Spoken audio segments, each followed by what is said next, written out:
Hello students, हम लोग redox reactions पढ़ रहे थे। उसमें हमने फर्स्ट वीडियो में ऑक्सीडेशन नंबर कैसे कैलकुलेट करते हैं, क्या होता है ऑक्सीडेशन नंबर, वो सीखा। सेकेंड वीडियो में हमने बैलेंसिंग ऑफ रिडॉक्स रिएक्शन सीखी बाय आयन इलेक्ट्रॉन और हाफ इक्वेशन मेथड कहते हैं उसको। एक और मेथड होता है रिडॉक्स रिएक्शंस को बैलेंस करने का, and that is known as oxidation number method. तो वो मेथड हम सीखने जा रहे हैं, that is method second, and it is known as oxidation number method। इसको हम ऑक्सीडेशन नंबर मेथड कहते हैं। अगर आपने आयन इलेक्ट्रॉन मेथड पढ़ लिया, समझ लिया अच्छे से, तो ऑक्सीडेशन नंबर मेथड जो है वो आपके लिए इजी हो जाता है। It is easier as compare to ion electron method. अब इसमें भी स्टेप्स होते हैं ऑब्वियसली, तो वो क्या स्टेप्स होते हैं वो हम देखने जा रहे हैं। तो स्टेप्स होते हैं बच्चों, पहला स्टेप है right the oxidation number of all the atoms above them in the given equation।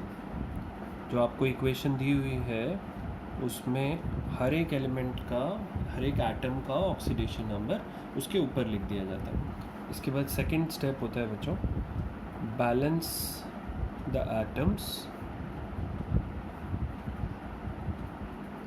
which are undergoing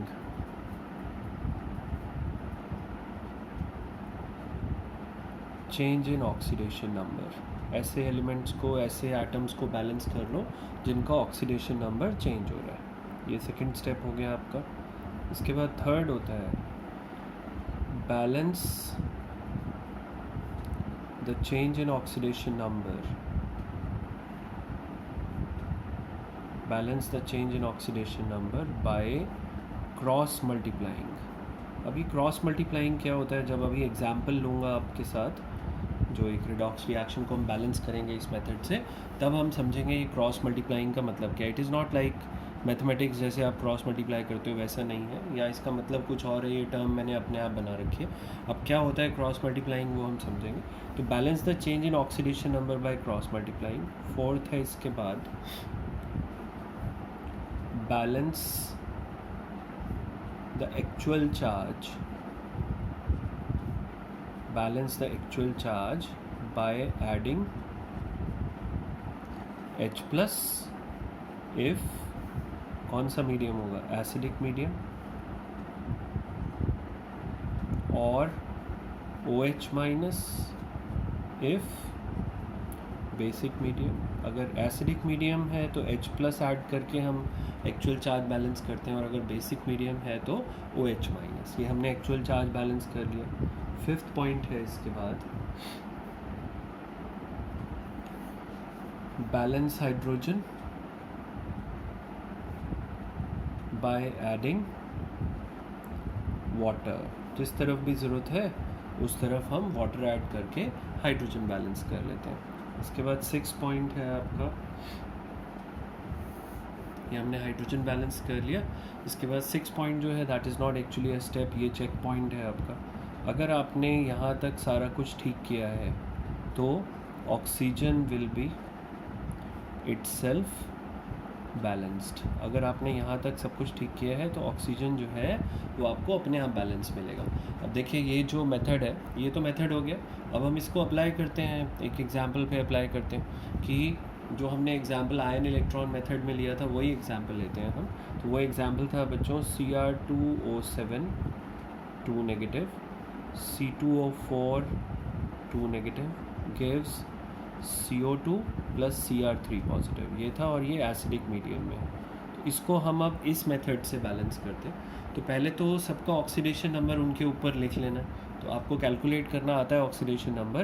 chromium का यहाँ पे +6 आएगा, कार्बन का यहाँ पे +3 आएगा, आप कैलकुलेट करके देख लेना। यहाँ पे कार्बन का +4 आएगा और ये क्रोमियम का +3 है. We don't have to, in this case we don't have to identify that which substance is reduced और ऑक्सीडाइज्ड, वो नहीं देखना है जैसे आयन इलेक्ट्रॉन मेथड में देखे थे. अब सेकेंड स्टेप है balance the atoms which are undergoing change in oxidation number. तो एक तो क्रोमियम का हो रहा है, देखिए तो यहाँ पे 2 क्रोमियम है, यहाँ पे एक ही है तो मैंने यहाँ पे 2 लगा दिया. और एक कार्बन का हो रहा है तो यहाँ पे 2 कार्बन्स हैं, यहाँ पे एक है तो मैंने 2 लगा दिया. अब चेंज चेक करने जा रहे हैं. नेक्स्ट स्टेप करेंगे balance the change in oxidation number by cross multiplying. अब ये मेथड ध्यान से, ये वाला स्टेप ध्यान से समझिएगा कि ये क्रॉस मल्टीप्लाइंग का मतलब क्या है. अब देखिए क्रोमियम का +6 से +3 हो गया तो कितने का चेंज हुआ, 3 का चेंज हुआ. लेकिन कितने क्रोमियम है, यहाँ पे भी 2 है, इस तरफ भी 2 है, तो जितने का भी चेंज हुआ उसको 2 से मल्टीप्लाई कर देंगे. तो नेट चेंज जो है वो +6 से +3 दैट इज़ 3 × 2, तो 6 का चेंज हुआ. ये 6 हमने यहाँ सर्कल करके लिख दिया. अब कार्बन का चेक करो. कार्बन का यहाँ से यहाँ जाने में +3 से +4 1 का चेंज हुआ, लेकिन यहाँ पे भी 2 कार्बन्स हैं तो +3 से +4 1 का change into number of atoms, तो नंबर ऑफ़ कार्बन एटम्स 2 है तो 2 से मल्टीप्लाई कर दिया तो यहाँ 2 का चेंज हो गया. अब क्रॉस मल्टीप्लाइंग का मतलब क्या है बच्चों, समझें ध्यान से. जो 2 का चेंज अंडरगो कर रही है स्पीशीज़ उसको 6 से मल्टीप्लाई कर देंगे, और जो 6 का चेंज अंडरगो कर रही है उसको 2 से मल्टीप्लाई कर देंगे. इसको मैंने नाम दे रखा है क्रॉस मल्टीप्लाइंग. मतलब हम रिवर्स कॉफिशेंट से मल्टीप्लाई कर देंगे. ये 2 का चेंज अंडरगो कर रहा है तो इसको 6 से, इस स्पीशीज़ को, और ये 6 का चेंज अंडरगो कर रही है ये स्पीशीज़ तो इसको 2 से, तो इसको 2 से मल्टीप्लाई करेंगे तो यहाँ पे आ जाएगा 2Cr2O7 2 नेगेटिव. जब इस तरफ 2 से करेंगे तो इस तरफ भी 2 से करना पड़ेगा आपको, तो यहाँ पे आ गया 4Cr3 पॉजिटिव. तो ये वाली स्पीशीज़ को 2 से कर दिया. अब इसको 6 से कर दो तो यहाँ पे आ जाएगा 6C2O4 2 नेगेटिव. तो यहाँ पे भी 6 से कर दो तो यहाँ पे आ जाएगा 12CO2. ये हमने क्रॉस मल्टीप्लाई कर दिया इस वाली स्पीशीज़ को 6 से, और इसकी कॉरेस्पॉन्डिंग जो इधर है एटम्स बैलेंस करने के लिए उसको भी 6 से करना पड़ेगा, और इसको कर दिया 6 से तो इधर वाली को भी 6 से कर दिया हमने. तो यहाँ इसको 2 से किया तो इधर वाले को भी 2 से कर दिया. तो ये आ गई इक्वेशन. अब जब ये इक्वेशन आ जाए फाइनली, आप क्रॉस मल्टीप्लाई करो सीधे सीधे, कोई एलसीएम लेने की कोशिश मत करना. अब क्रॉस मल्टीप्लाई करने के बाद आप देखो कि क्या किसी फैक्टर से पूरी इक्वेशन कैंसिल आउट हो रही है, मतलब इनके कोफिशिएंट्स जो हैं they are divisible by some common factor. तो आंसर है 2 से डिविजिबल है, तो 2 से पूरी इक्वेशन को डिवाइड कर देते हैं. तो मेरे पास आ गया Cr2O7 2 नेगेटिव, 2 से डिवाइड कर दिया. यहाँ आ गया 3C2O4 2 नेगेटिव, यहाँ पे आ गया 2 से डिवाइड किया 6CO2, और यहाँ पे आ गया 2 से डिवाइड किया 2Cr3 पॉजिटिव. अब हमने ये वाला स्टेप यहाँ थर्ड स्टेप कर लिया. अब फोर्थ स्टेप है balance the actual charge by adding H+ और OH-. अब क्योंकि ये एसिडिक मीडियम है तो हम H+ ऐड करेंगे एक्चुअल चार्ज को बैलेंस करने के लिए. तो एक्चुअल चार्ज चेक करते हैं. इस तरफ ये पूरी स्पीशीज़ एक ही है, यहाँ पे 1 मोल ही है और इसके ऊपर -2 चार्ज है तो -2. ये स्पीशीज़ पे भी -2 है लेकिन ये 3 है तो 3 2 ज़ा 6, -2 -6, तो इस तरफ टोटल चार्ज है -8. अब इस तरफ आ जाओ, ये न्यूट्रल स्पीशीज़ है, देयर इज़ नो चार्ज, किसी से भी मल्टीप्लाई करो तो 0 ही आएगा. ये +3 है इस पे चार्ज और ये 2 मोल्स है यहाँ पे, तो 2 3 ज़ा यहाँ पे टोटल चार्ज हो गया +6. So we have to equate the charges, दोनों साइड चार्जेस बराबर होने चाहिए, 0 नहीं करना है. तो ये -8 हो गया, इधर +6 हो गया, और मुझे H+ ऐड करना है तो मैं इस तरफ बच्चों ऐड कर दूंगा 14H+. 14H+ ऐड करूँगा तो एक H+ पे +14 होता है, +1 होता है, तो 14 पे +14 हो जाएगा, +14 -8 कितना हो जाएगा, +6. दोनों तरफ चार्ज बैलेंस हो जाएगा. तो मेरे पास आ जाएगा Cr2O7. This is the only step which is different for acidic and basic medium, बाकी सेम होते हैं. Cr2O7 2 negative + 3C2O4 2 negative. इस तरफ मैंने ऐड कर दिया 14H+, इधर कुछ भी नहीं ऐड किया, 6CO2 + 2Cr3 पॉजिटिव, ये आ गया. तो ये वाला स्टेप हो गया मेरा, H+ हो गया, मैंने एक्चुअल चार्ज को बैलेंस कर दिया बाय एडिंग H+. अब balance hydrogen by adding water.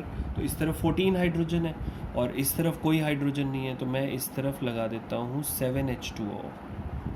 ये आ गया बच्चों, 7H2O आ गया मेरे पास.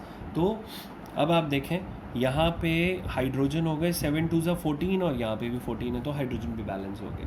अब लास्ट स्टेप मतलब चेक पॉइंट आ गया, ऑक्सीजन अपने आप बैलेंस होनी चाहिए. तो इस तरफ ऑक्सीजन चेक करें, 7 और 3 4 ज़ा 12, 12 + 7 हो गई 19, यहाँ पे देखें 6 2 ज़ा 12 और 7 19 हो गई, तो ऑक्सीजन बैलेंस्ड है, इसका मतलब मैंने सारा मेथड जो है वो ठीक किया है। तो ये मेरा आपका मेथड 2 हो गया, and this is how we balance by this method, that is oxidation number method. ठीक है बच्चों।